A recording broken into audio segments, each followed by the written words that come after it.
Hey, before we dive into this week's episode of Wars Wednesday, I just want to remind everybody we got an official sponsor, Print Pirate. The link to their Etsy store is down below. Make these awesome 3D printed tokens for your Star Wars Unlimited games. Also, some other cool Star Wars stuff, like helmets, Christmas ornaments, and use code BoardBarista to get 25% off. Again, link down below. Hey, honey. Yeah, what's up?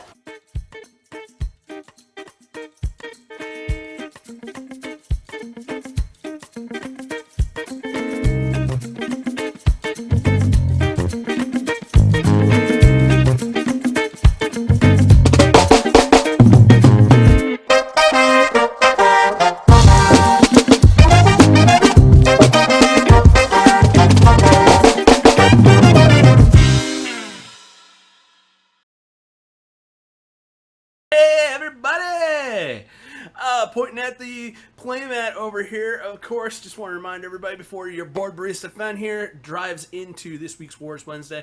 Just reminded, when we hit 500 subs, we're giving away one of these playmats. So I just wanted to say that first before I dived into this week. I also want to say that didn't do any constructed this week because there was the hurricane last Tuesday. So Panda was closed. We all stayed safe and recovered from the storm. Everybody's good.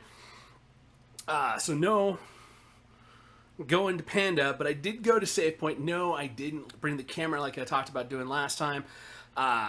Was running kind of late to get over there, so I wasn't able to grab everything. I just grabbed my drafting supplies and my copy of this playmat. And yeah, so I went over for a draft. We only had 4 players show up, so instead of doing a draft, we did a sealed. And because, you know, it's the save point, we like to do fun stuff at the save point, we actually added 2 packs of the weekly play promo packs into the into our sealed deck. So instead of being like, hey, we're playing with a pre-release kit, we're playing with 6 packs plus 2 promo packs. Made things a little fun, so that's why you'll see a little addition into my deck that it's like, wait, you can't get that out of a pack. I'm like, yeah, so let's go and look at my deck. Alright, so for my deck, I chose to play Cad Bane. The other leaders I had to choose from was I had 1 copy of Boba Fett, I had Wagar Saxon, but I didn't really have like the enough Mandalorian or equipment to really make Gar be like good in my opinion. I had 2 Lady Fens, I had 2 Fennec Shants. One, of course, was hyperspace, but again, like I didn't have enough like cool stuff really to build a hero deck. A lot of my rares were all villainy, and one of my key rares was this Singleton Darth Maul. You see down here at the bottom of my list. So I was like, I got Maul, so I know I want to be in command.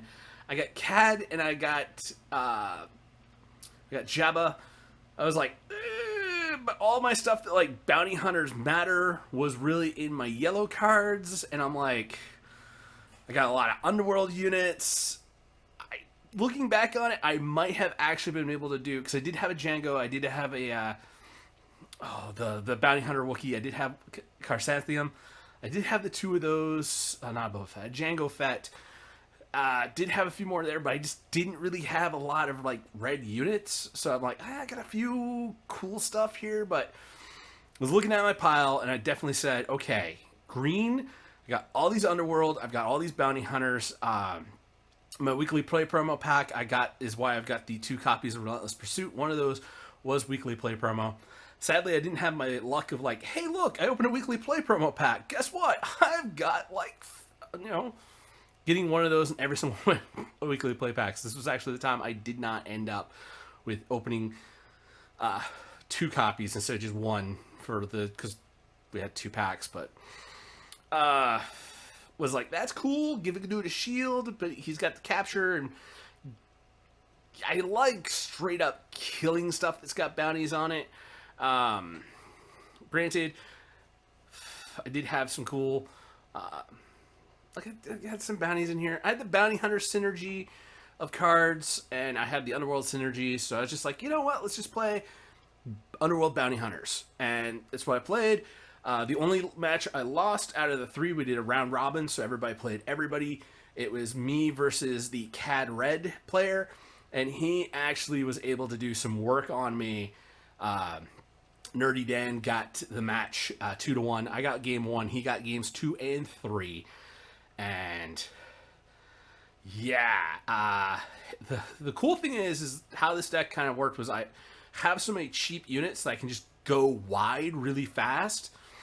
But if my opponent is able to basically just kill everything with CAD triggers and put damage on all my stuff, and I wasn't really drawing. I was drawing a lot more of my Bounty Hunter package against him than I was my Underworld package, and it was just like, ugh. So I think if I could have redone this, I probably would have tried to just do either Cad Red, or if possibly I mean, I might have fallen into the trap of all the cool combat tricks and bounties that I played in here, but maybe I could have stayed. I could have gone Jabba, and that probably could have been a little bit better. But you know, you only got so much time for deck building, so much time to really like test. And I liked Cad's ability. I'm like thinking, well, you know, everybody's got 6 packs. If I see a TIE Phantom, I'm probably dead.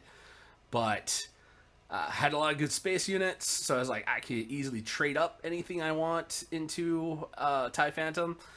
So, yeah. So, all in all, great time playing. So, let's start down here at the bottom of the deck with, we got Maul, Mercenary Company. So Maul, just great. That ambush and being able to redirect to something that's got the shield from the Relentless Pursuit or has a shield itself, such as the Hut. Yeah, the Hut henchman that comes in shielded. So I can even, so if that's still got shield on it, I can put it over for some unit that's already done its attack, and I can just be like, okay, let's keep Maul alive.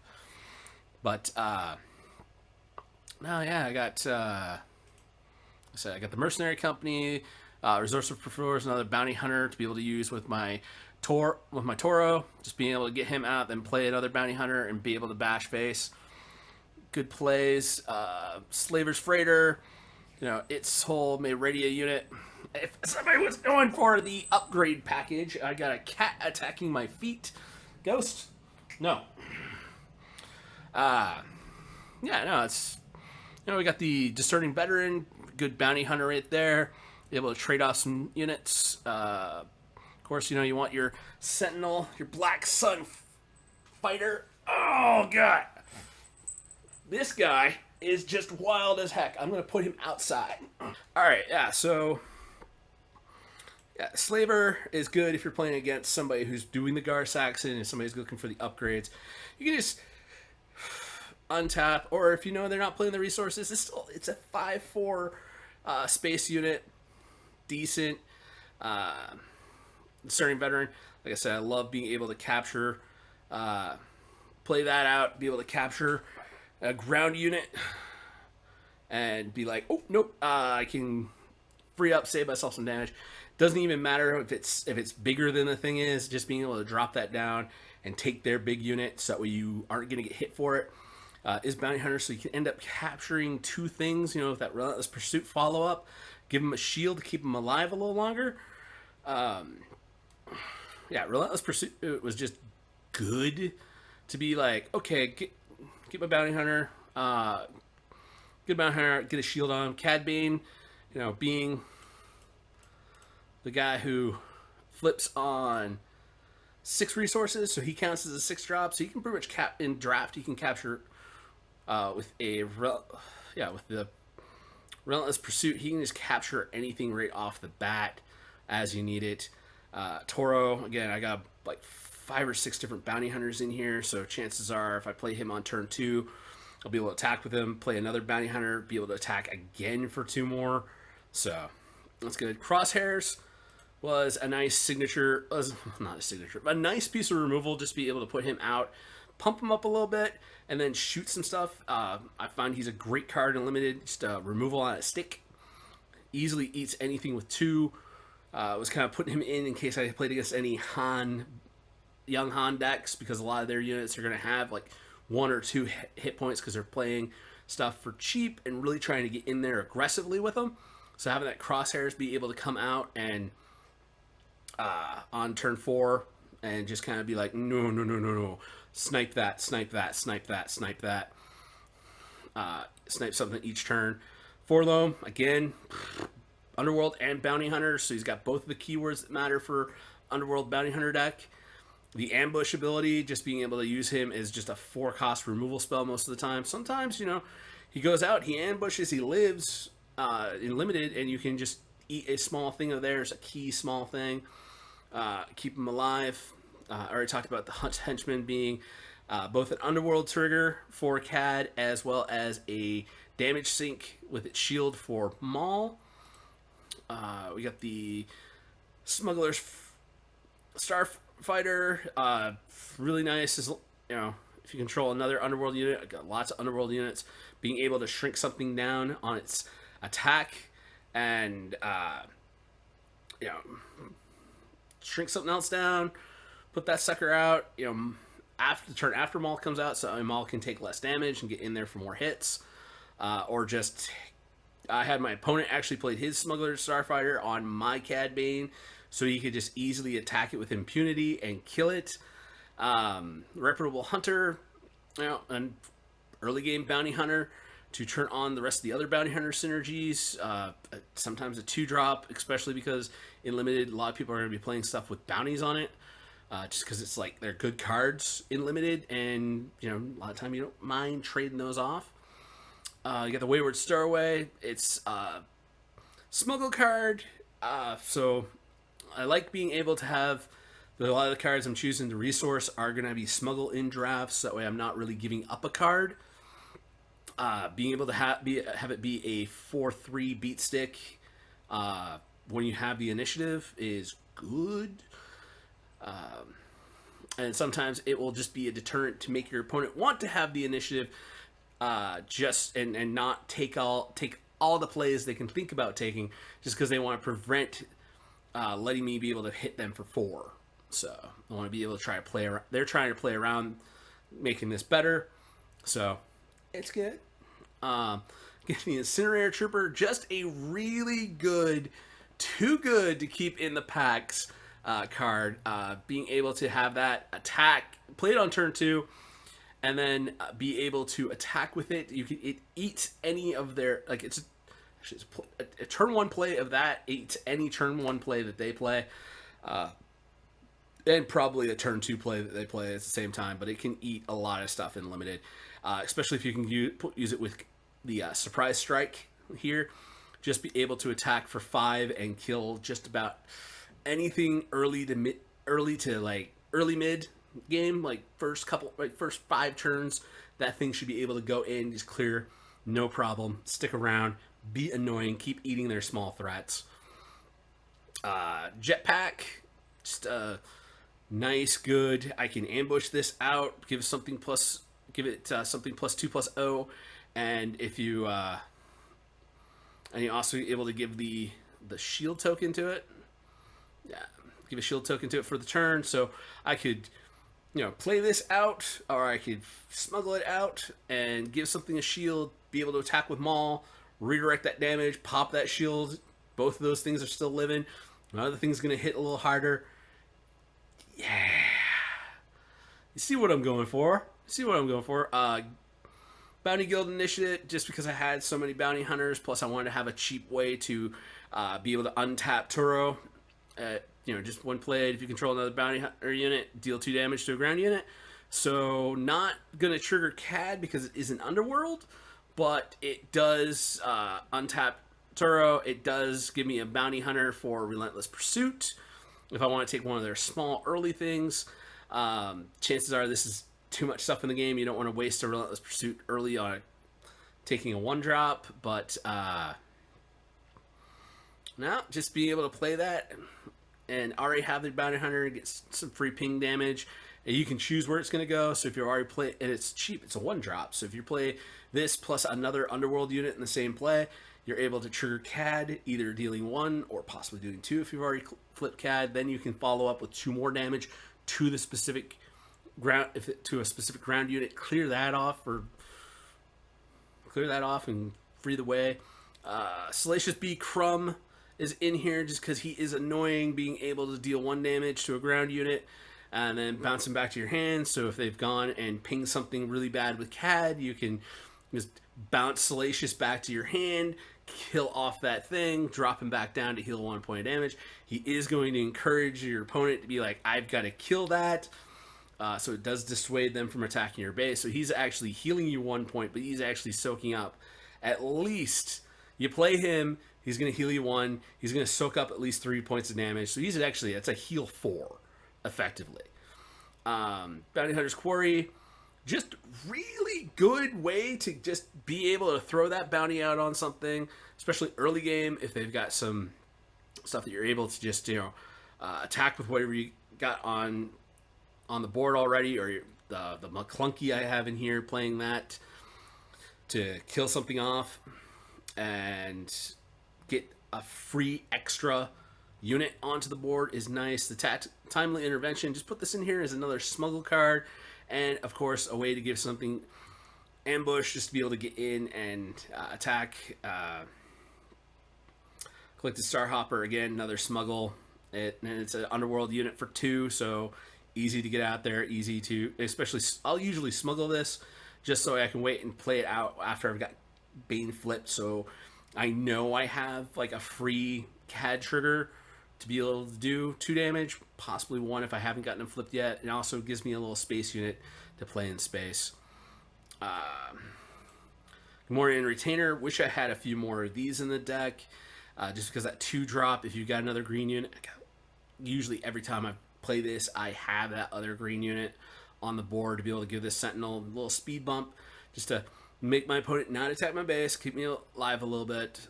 The Kinton Interrogator, 1/4, and on attack you get to adopt something that having that 4 toughness, being able to stall their early game plays is nice. The Underworld trigger for Cad only costs 1. You see where I'm going with this? I wish I would have had a few more bounty, the code chain collectors, because that in my, Dan had like 2 of those, I believe, in his pool, and those things did work in his deck. And just being able to be like, I'll take that thing with a bounty, and yeah, it did work. Okay, like I said, I have a McClunky. That's why I like having a lot of these 1-drop, 1 and 2-drop early game Underworld units, just to be able to get some free, well, not free, but I'm able to do a turn 1 play of a Infiltrator into a McClunky, and then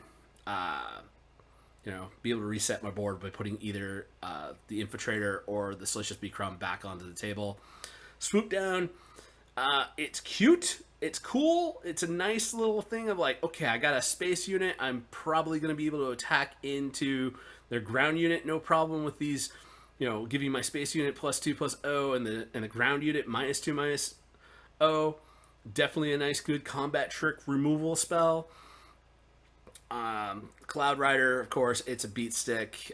You just play it on turn 2. Well, you play it on turn 1 and just eat whatever and trade it right into whatever they play. Can do it again also on future turns to just be able to spot removal something that's got some damage on it from Cad. And yeah, that was the deck. That was the deck right there, everybody. Yeah.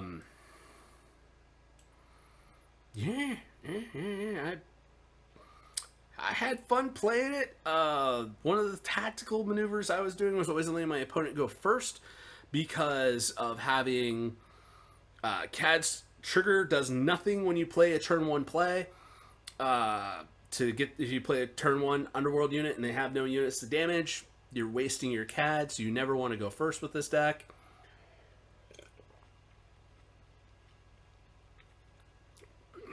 And I felt it was good. It was good enough to get me take me 2-1. My opponent just had the better build, had some of the better cards, but That's the nature of sealed. Sometimes you're hot and you got the perfect pool, and sometimes you go with what you feel is the best, and it takes you to second place. So I just want to say at this point, thank you to Dan, Nerdy Dan, Handsome Dan, and the other dude. I forgot what your name is. You're not named Dan. So easy to forget when there's two guys. You play against two Dans and the other guy. And I'm like, I can't remember the other guy. Sorry, other guy. Not Dan.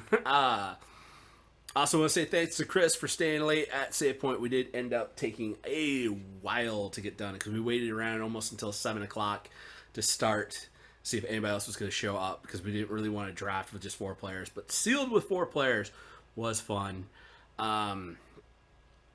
I don't know what I'm going to be doing this week for Star Wars Unlimited gameplay because I'm still up in the air whether or not I'm going to Save Point.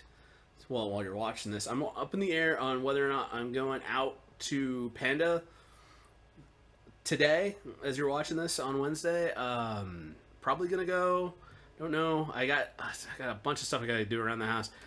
I got like an entire couch behind me full of baby stuff that needs to be sorted through and put away, and other stuff to prep before the little one arrives in like 6 weeks. So I might be taking a week off, but so it probably if next week's episode might just be me talking about spoilers, but if I do go out and do anything cool this week, I'll definitely be reporting it next week. And I want to say thank you to everybody who stuck with me and listened to this video today about me talking about the deck. And we'll see you next week. Peace. Hey everybody, thanks for staying till the end of the episode. Remember to like, share, subscribe. Follow us on Facebook at Board Barista Productions. And if you want to support us, Patreon link at the bottom.